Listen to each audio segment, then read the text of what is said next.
Good evening. My name is Amy Frazier, and I'm the President and CEO of the Culpeper Chamber of Commerce. On behalf of the Culpeper Chamber of Commerce, I'm pleased to welcome you to the Culpeper County Candidate Forums. I ask that you please stand for the Pledge of Allegiance. I pledge allegiance to the flag of the United States of America and to the republic for which it stands, one nation, under God, indivisible, with liberty and justice for all.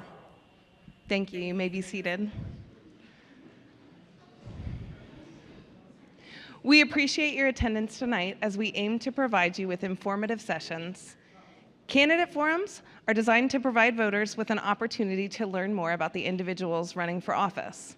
By attending a candidate forum, we hope that you as voters can gain a better understanding of each candidate's stance on key issues, evaluate their communication skills, and make an informed decision when casting your ballot on November 4th or before. We kindly ask that you refrain from any outbursts during the program. In the interest of ensuring a safe and respectful environment, any disruptions will result in the individual being asked to leave. Additionally, we ask that you please hold all applause until the end of each session, and please do not applaud after each candidate response. As we're streaming live tonight on Culpeper Media Network, please remain seated during the forum. Candidates do not receive questions beforehand. Candidates, you will receive 2 minutes for your introductions, 2 minutes to answer each question, and 2 minutes to make a closing statement. Candidates are reminded that this is a forum and not a debate. Candidates are encouraged to speak directly to the audience and not to each other. We will be adhering to a strict timeline, and to stay on track, you will be cut off at the 2-minute mark. Our moderator will be keeping time using a green, yellow, and red lighting system. The light will turn yellow when you have 30 seconds left and red when time is up. There will be a 5-minute break between each session. Our moderator for the evening will be Professor Neil Mayers. Neil Mayers is a professor of marketing at Germanna Community College, where he has taught since 2010. He currently serves as chair of the Virginia Community College System Marketing Peer Group and president emeritus of the Germanna Faculty Senate, having previously held the role of Senate president. In 2024, he was recognized as Germanna's Teacher of the Year and also contributed to the statewide Transfer VA initiative for marketing. Neil teaches a range of business courses in multiple modalities, including high flex and synchronous online. He earned both his MBA and BA from the University of Rochester, New York, where he is originally from. Before entering higher education, Neil was Vice President of Sales and Marketing at Omni Services, a $300 million industrial services company in Virginia, and held leadership roles with several Fortune 100 firms. He holds certifications from Quality Matters, ACUE, Canvas, and is a certified practitioner of the Myers-Briggs Type Indicator.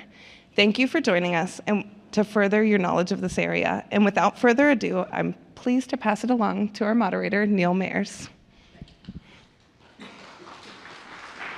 Thank you. You are allowed to applaud for me, by the way, just to let you know, whenever you like, in fact. Well, welcome back to day 2 of our candidate forum.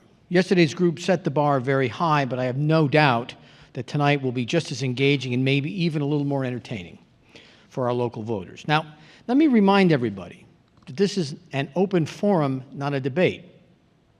I've been handed the exact questions I'm going to ask. The candidates know the ground rules that Amy just read through. My role is simply to keep things moving, on track, and on time. Now, she's gone through how it works. The only thing for the candidates' benefit that I will add is you're going to see timing right there in front of you. In addition to the 30-second warning, I will raise my hand like this when you have 15 seconds, okay? So I just ask, make eye contact. So I just want to make sure that you see me. I don't want anybody to be surprised. I want to make sure everybody has plenty of time.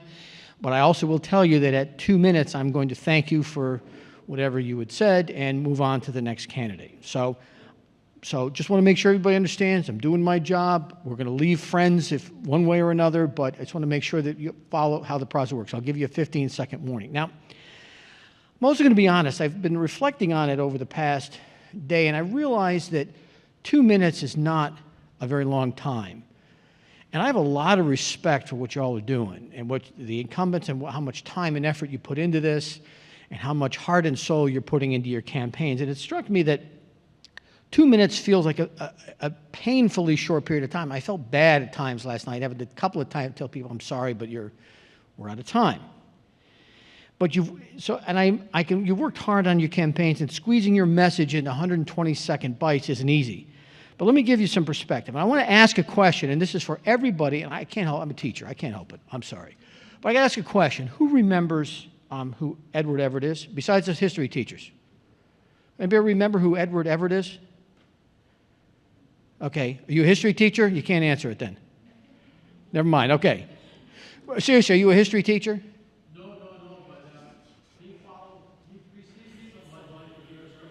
Yeah, thank you. What I'm getting at is Edward Everett was the Harvard president that spoke for the first 2 hours at Gettysburg. Now, the issue is, out of this whole audience, one person remembered who it was. And do you remember, sir, do you remember what he said? Any idea what he said? Yeah, he basically said, you encapsulated in what, 20 seconds, 60 seconds? Yeah. What I took 2 hours to speak. Basically, nobody remembers, very few people remember him, and even fewer remember what he said. But in just 2 minutes after that, Abraham Lincoln delivered the Gettysburg Address, one of the most powerful and enduring speeches in American history. So tonight isn't about the length of your answers. It's about giving voters a clear sense of who you are and what you stand for. I know I came away from yesterday, first of all, I'm just nothing but a voter here, right? So I came away with a clear understanding from the folks of who they were and what they were about. That is more than possible in 2-minute time periods. So the offices you're seeking, I will tell you, are important to all of us, and we appreciate your willingness to serve. We really do. So take a breath, share your vision, and trust that the people will hear you. All right? Thank you very much.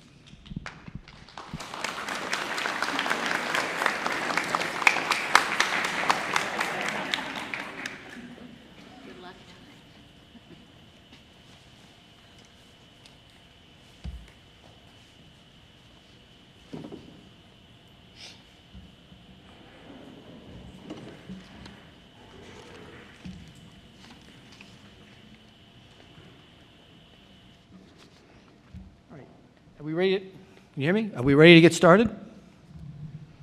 Terrific. Well, first of all, the first set of candidates is going to be for the school board.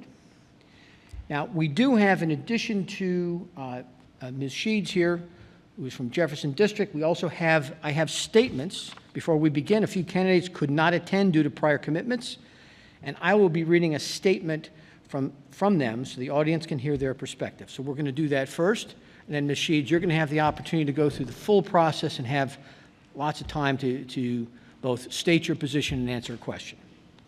So first of all, from Betsy Howard Smith, who's running for school board from the Cedar Mountain District. She says, I consider it an honor to serve the community of Culpeper, our students, parents, and teachers through my role on the school board. I am proud of CCPS graduate. I'm a proud CCPS graduate and have 3 daughters who also graduated from our schools. I currently serve on the Capital Planning Committee and have served on several other committees, including as chair and vice chair of the school board. Our priority is partnering with parents to provide every student a quality education that prepares them for a successful future. This means maintaining academic excellence, safe and supportive schools, and wisely using our resources to ensure all schools are well-equipped for learning. We must monitor enrollment and growth, keep up with new and renovated school spaces, and work closely with our superintendent and the Board of Supervisors to meet the needs of our students. Ultimately, having the right leadership and being collaborative team players is essential for our success. It is an honor to serve, and I look forward to continuing to move Culpeper forward together. And that was from Betsy Howard Smith. I now also have a brief statement from Elizabeth Hutchins, who is running from the Stevensburg District.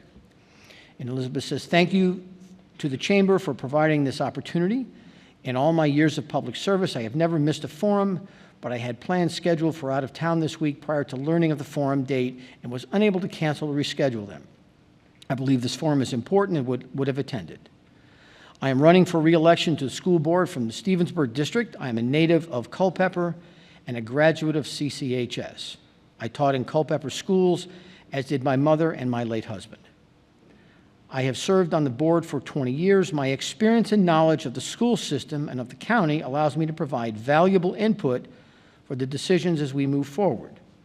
We need a strong partnership of parents, teachers, and community members to help our students succeed.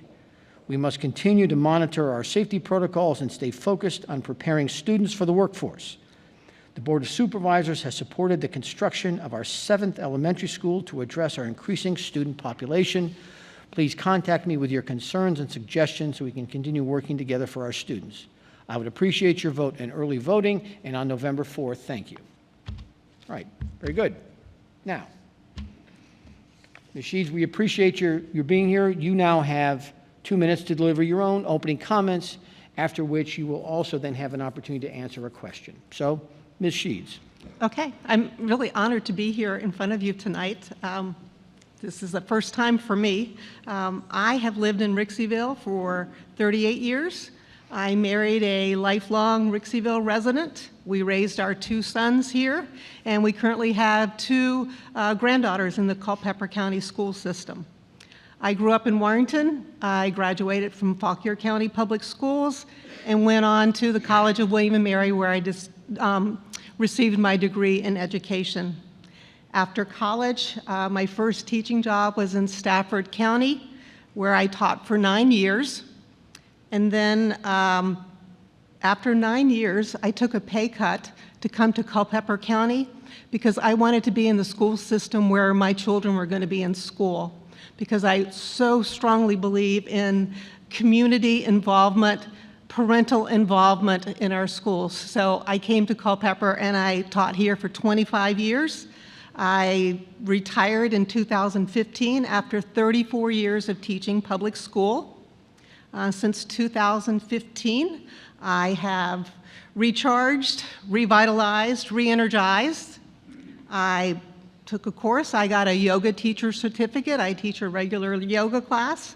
I took a 3-year certification program, and I am now a certified Alexander technique teacher, as well as the last 3 years, I've been an election official in my home district, which has been an absolute honor. And being the election official, I had the opportunity simply to realize how important it is to be a part of your community.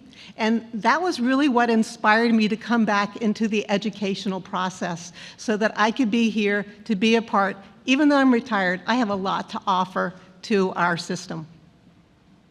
Thank you, Ms. Sheeds. Now, your question. How do you approach balancing community needs, student needs, and fiscal responsibility? Say your question again, please. Absolutely. How do you approach balancing community needs, student needs, and fiscal responsibility? The most important thing in our school system, number one, is our students. I mean, that comes first. It comes above everything else in our school system.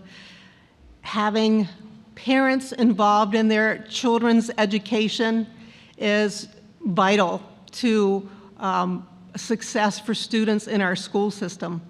I know that when I left in 2015, I was exhausted and frustrated. Our school system was vastly different 10 years ago than it is now. Right now, I'm just like very happy with our school system. We got a new superintendent the year after I retired, and I think he's done a wonderful job reorganizing our school system and putting fiscal responsibility back into our school system, organizing staff and administration in a way that is most efficient for tax dollars in our county, and making sure that the teachers that we have in Culpeper County are high-quality teachers, because it is the teachers that make every bit of the difference with the success of our students. So that student teacher relationship is the most important thing that we can have. And I know over the last 10 years, our school board and our administration has done a lot to support our teachers, to bring in good teachers and retain those good teachers, which I find to be incredibly rewarding to see.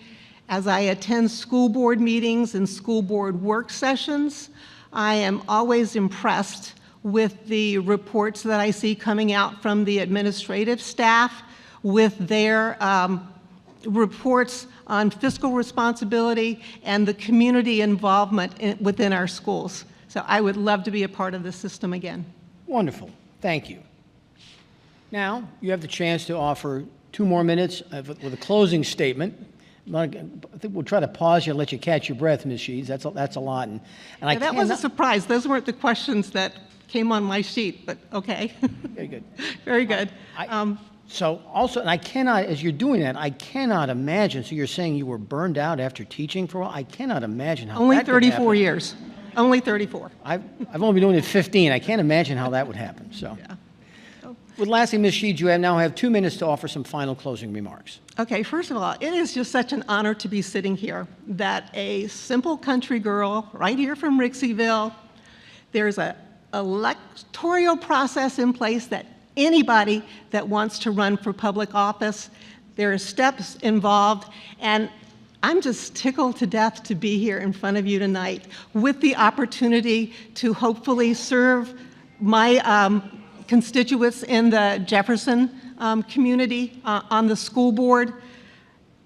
And it is such an honor.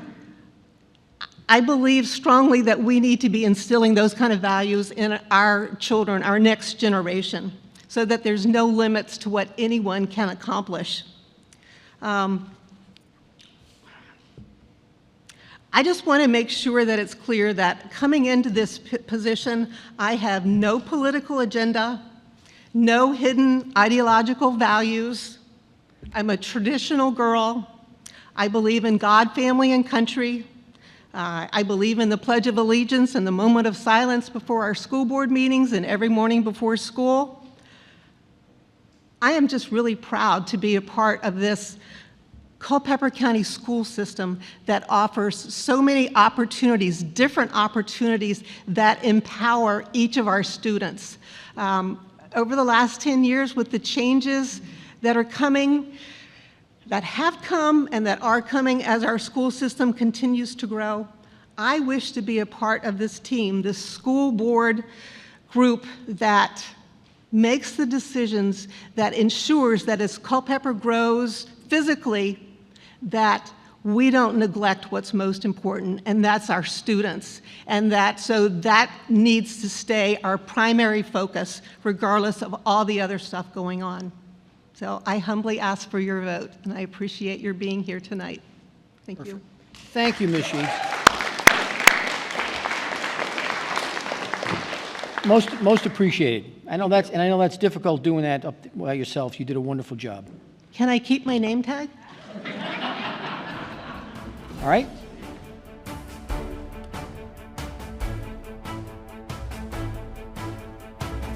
Let's get started. So first of all, as we said with all of the other discussions, both candidates are going to get a chance to give a 2-minute opening address. I have 2 highly secret questions here that I've just been handed. So you'll each get a chance to answer those, and then we'll finish with two comments. So let's start with opening comments from Mr. Reeves. All right. Good evening, everyone. It's so nice to be here tonight, and it's so nice to see everybody in the audience smiling. You know, that's real great. That's one of my things, is to keep people happy, and that's what I have done ever since I've been in Culpeper. All right. First of all, I'd like to tell everyone I'm not a speaker. I am not a speaker. You know, but that's okay, because it works well with council. I work well with council, and being mayor isn't about giving speeches. It's about showing up for the people. All right? I was born 1952 in Fauquier County. As soon as I was born, they sent me straight back to Culpeper. When I was a kid, teenager, doing segregation, I was only allowed to access certain places in Culpeper. I attended A.G. Richardson School and Carver School during that time. In 1967, I was one of the ones that went to Ann Winfield, which was a high school at that time, and that was during the segregation. Carver was left open one more year, but I chose to go to Floyd T. Benz. Culpeper has gone through a lot of changes during the integration. Despite segregation, and even though I didn't have full access to everything in Culpeper offered, I learned how to build relationships with people I disagreed with. I made friends of all types and colors and continued to grow relationships over those years. It is because of the experience that I believe I have makes me a good mayor. As effective mayor, I'm able to communicate and work well with council members. We each have just one vote, and a mayor cannot do anything alone. Council makes decisions, not the mayor. Thank you, Mr. Reeves. Ooh, that's quick. Next, Mr. Russell. Great. Thank you, Neil, for moderating tonight. And thank you, everyone, for showing up for this great event. We don't get to do many of these in the community, and it's always great when we have a good turnout. My name is John Russell. I'm running for mayor of Culpeper. And my wife and I both are entrepreneurs in this town. I started the Kelly Street Boxing Club for at-risk youth. We bring them in, we teach them how to do boxing skills and life skills, and it's from all different parts of our community. Also, the rodeo, I put on the Culpeper Rodeo, which is now the largest rodeo in the entire state of the Commonwealth of Virginia. My wife, and I'm very proud of her as a female business owner, she started Libertas Integrative Health, which now is busting at the seams, and she has many providers and a lot of patients, and so it's been great to watch her thrive in her environment. Now, we also have in front of us 4 children who have just been ranges from ages 19 all the way down to 10. And a couple of them are here tonight with us. But I'll tell you what, one of the things that I have done in this community and have really focused on is getting out and meeting with people. I've met with people that identify as Democrats, identify as Republicans, and people who dislike both parties. And I sit and I listen and I take in what it is that's concerning them most. And we're going to talk about this tonight. And that big topic is housing. It is one of the biggest concerns for the people that are living here, mainly because of how quickly we are growing and the cost of living for our people. Thank you. Great. Thank you. All right. Now, our first question, and what I will do is for both candidates, and we're going to start with Mr. Russell. For both candidates, I will read the question, and then you will have 2 minutes to respond. Mr. Russell, question 1, how will you actively seek input from residents before making major policy decisions and encourage citizen participation in town projects, boards, and local initiatives? That's great. A lot of it's just getting out into the neighborhoods and meeting people, whether that's in the Hispanic and Latino community or people in the African American community or in the white community, just getting out and listening to people that are in our community and where they come from, bringing different perspectives, bringing a lot of unique ideas. And I like to take those ideas and see what we can do to achieve a lot of those ideas and turn them into goals. One of the things that has been very apparent as the town was working on the data center issue was there was not enough public outreach. Now, they did what was required of them at a very minimum basis to let properties just right on there know, but people that were actually in neighborhoods around there that were actually going to be affected by the data centers, they were kind of left in the dark until afterwards. And so we need to do a better job that's one of the things I want to do as mayor and as pushed with the council is to create a process in which when we have large developments, whether that's data centers or large housing developments, that we are notifying a broader swath of people so that we don't have anyone left in the dark. No pun intended. But that's really important to me is figuring out ways that we can be more transparent and have more outreach. There's, one of the things we can also do is I believe we need to, in some way, either through social media or what have you, we need to get our committee meetings available to people to see in social media, because that's where a lot of this stuff is done. A lot of the work is done. So by the time we get to the council meetings, there's not a lot of discussion. So those meetings need to be broadcast for people to hear and see. There's a lot of decisions that are made that people would really be surprised by the conversations. Thank you. All right. Thank you, Mr. Russell. Mr. Reeves, I'll read the question again. How will you actively seek input from residents before making major policy decisions and encourage citizen participation in town projects, boards, and local initiatives? Well, I'm out in the public every day. If I'm not out in the public, I'm on the phone talking about people, about different situations. I go to a lot of the ribbon cutting, which I talk to the owners of the stores and stuff, and let them know that any way that I can help them, that I would. And I do a lot of volunteer work in the public. So I'm out in the public and dealing with all this stuff every day to try to make this town a better town. Okay, very good. Second question, and Mr. Reeves, we're going to start with you this time. How should the town manage new development to maintain community character while accommodating growth? All right, I'm gonna read that. I want to maintain the charm of Culpeper. The right kind of growth, the data center overlays in current UDO prohibits data centers anywhere outside of the overlay, which is already complete, and everyone on council agreed that there is no more room in Culpeper for data centers. Also, where Copper Ridge currently was zoned previously for 490 houses if the data center hadn't went in. So, and it was going to be 200 feet right up on top of the cemetery.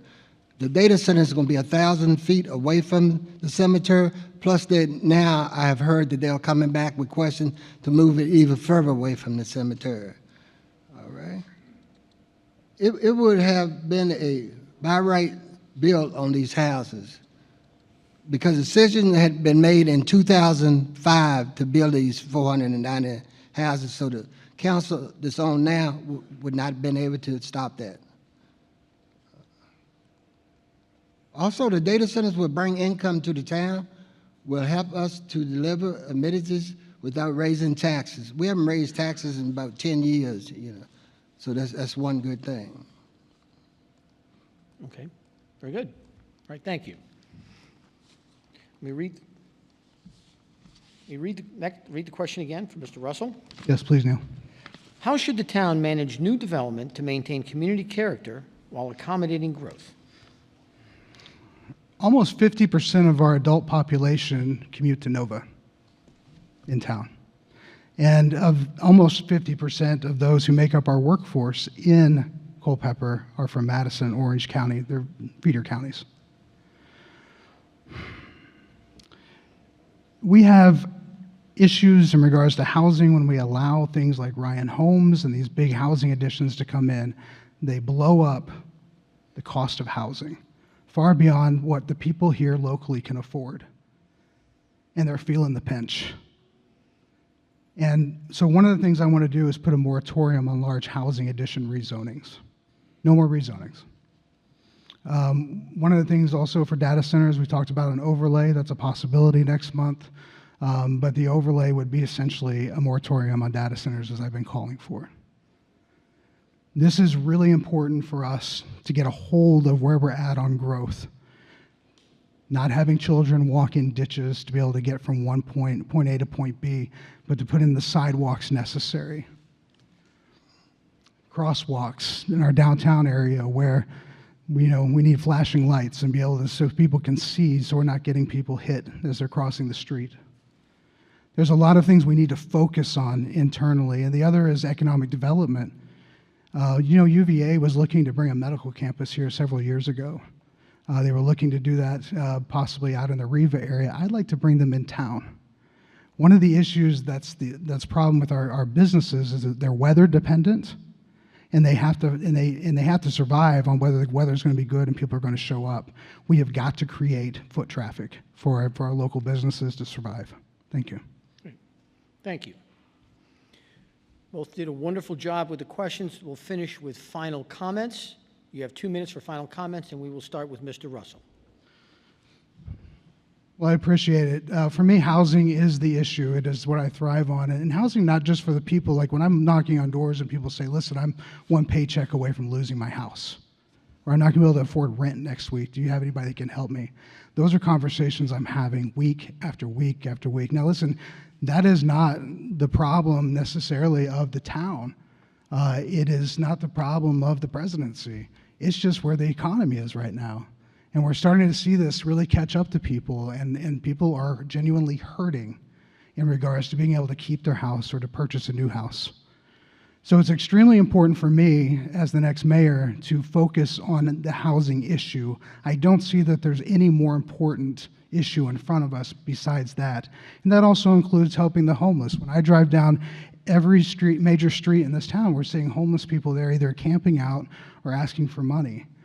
And, you know, it's come to us before. They've come, the heating shelters come to us time and time again and ask for money to help them keep operations. And we haven't even got to the point where we're able to have that discussion because of the way that our committee structure it works.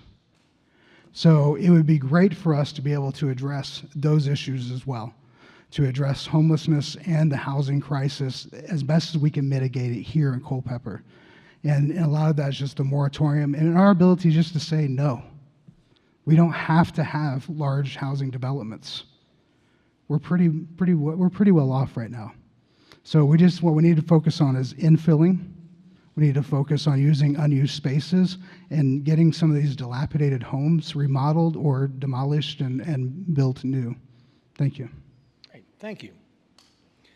Mr. Reeves, 2 minutes. All right. Under my leadership and with council support in the town of Culpeper, because of the hard work of the manager and employees, we are debt-free. All right? Because of strategic planning, we were able to pay the debts incurred by previous councils and managers without raising tax. We are also one of the only localities hiring police officers at surrounding locations are not in a place to add staff.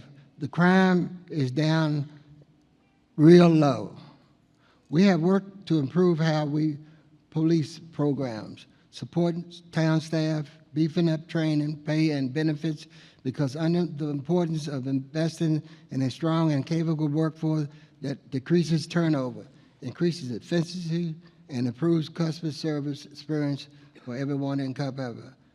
I have enjoyed being mayor these 4 years, and I hope I can continue to be your mayor. I'm always out in public doing stuff. I talk to people about everything. Domestic problems, pigs running loose, chicken running loose. My ears is open for everybody, and I have called everyone back. You know, I go to just about every function there is. If I miss a function, I'm at another function. I have worked very hard. I have been on no vacations or nothing. And I enjoy helping the people of this town because this is where I was born, and I have been here for 73 years. Thank you. Thank you, Mr. Reeves. Thank you very much to both candidates. You both did a wonderful job. We appreciate all of your engagement with this process and your interest in our community. Thank you very much.